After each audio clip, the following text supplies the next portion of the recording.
So yeah, boarding with your luggage, what is that situation like? I'm not saying this to freak out anybody. I want you guys to be prepared so that you know what's up. When you first arrive to the port, to your terminal, and you get out of your car or the shuttle or whatever way that you got there, and you get your luggage, there's gonna be a lot of fans that are just gonna be out trying to figure out where they need to go. There's gonna be a lot of people out there directing people and pointing you where you need to go. And then there's gonna be a lot of people that are basically gonna walk up to you and be like, I'll take your luggage. And like, they basically like, and you're like, should I trust that person? Like, did they, like, if they have on uniforms, it's not just random dudes that's gonna come up and take your luggage from you, but just be prepared that it's gonna be a lot of moving parts. It gets way more organized when you go in through, I guess, customs to go into the terminal. But when you're outside and they're just basically snatching your luggage, it can seem pretty hectic. Just make sure that the person who takes your luggage has on like a uniform and you should be good to go. You do not have to tip them unless you just want to. Obviously, because it's such a fast moving situation, if you do want to tip, I would be prepared and have the money that you want to tip them just out and ready to hand them. But the good thing is if you're a tightwad like I am, things are moving so fast and there's so much chaos going on that like pretty much the guy takes your luggage and you're like, oh no, I was gonna give you a tip. But you weren't, I wasn't really gonna tip you. I just missed my opportunity, dang it. Don't laugh at me, Dad. I don't want him to think I'm in here talking to myself. That's an ass and average. They know you're here now, you can move around. So yeah, you don't have to tip the people that take your luggage, but you can if you want to. Just remember, it's not going to be, if it is an awkward situation and they look at you like, where's my tip? It's an awkward situation that's over so fast because everything's going so fast that it really isn't even probably going to register on your radar that something awkward just happened. So and if you guys have any other questions about like what boarding is like let me know, because there's different stages to boarding.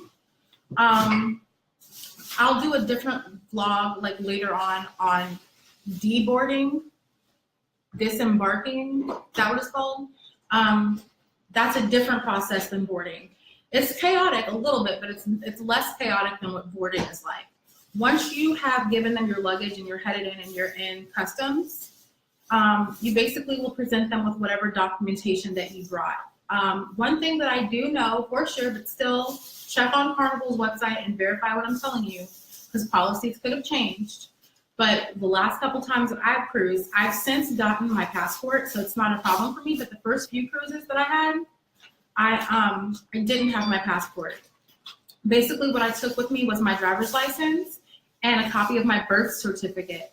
And I guarded those two pieces of documentation with my life, because that was pretty much the only record of me that was going to get me on that boat. And the reason for that is I believe that if you're a U.S. citizen and you're taking what's called a closed circuit cruise, which is what this is, you don't need to have a passport. And so basically what a closed circuit cruise means is that it leaves from the same port and it returns to the exact same port. And even though we'll be making an overnight stop in Nassau, like they know Carnival checks us like crazy. They check us back in whenever we get back on the boat. And I will make a note to explain how that works after I'm done talking. You write that, I'm writing it down.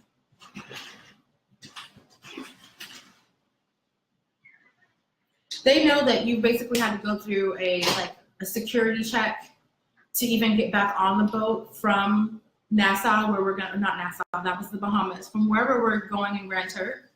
They know that Carnival checked you to get you back on the boat, so technically it is a closed circuit cruise. So if you're a US citizen fan and you don't have your passport yet, you don't necessarily need to panic, but where I would go to find out for sure, Carnival is very good about keeping that information up to date on their website. So that's a good place to go and double check and make sure that what I'm telling you is indeed accurate.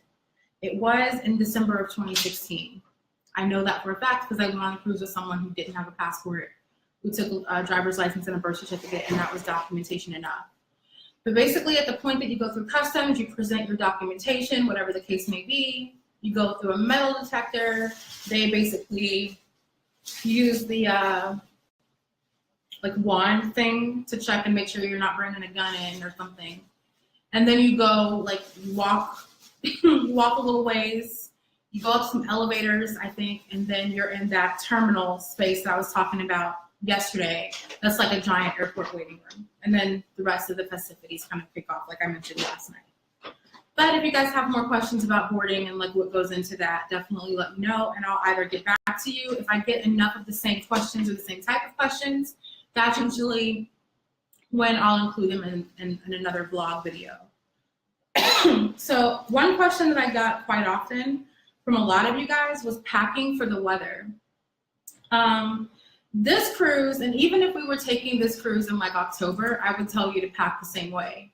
It's going to be early May in Miami, which basically means if you're not from the South or if you're not from South Florida, pack like it's summertime if you're not used to it, because it's not going to be warm, it's going to be hot. Most likely, unless we get some strange mid-spring polar vortex that dips all the way down to Miami, it's going to be hot. And I have a sneeze that won't come out, so it's going to look like I am rolling my eyes at you or having some kind of weird issue for the next, like, however long it happens until the sneeze either goes away or comes out. I'm sorry. That being said, which I realize I say a lot, that being said, it's South Florida and you're in the tropics. Pack like you think it might rain, because it might, probably, definitely will at some point. I've had slightly rainy sail away parties. I've been there where I was like, oh, let's go out, and it's just way too rainy. So make sure you bring an umbrella. If you're the kind of person who likes to wear a raincoat or rain boots, you might want to pack those or something like that, or, you know, just to be prepared in that way. So yeah, but pack warm clothes, guys. We're going to be in Miami, and we're going from there into the Caribbean. It's going to be warm. So tank tops, shorts, skirts, whatever you're going to be comfortable in when it's hot, that's what you want to bring. And then just also some stuff to be prepared for it to rain. If you're cold natured, you might want to bring like a sweater just for like nighttime, because you're going to, especially on the upper decks that are open, it's going to be a lot of wind. And that's going to just make it feel cooler than it is, but also it's wind that's coming off of the water.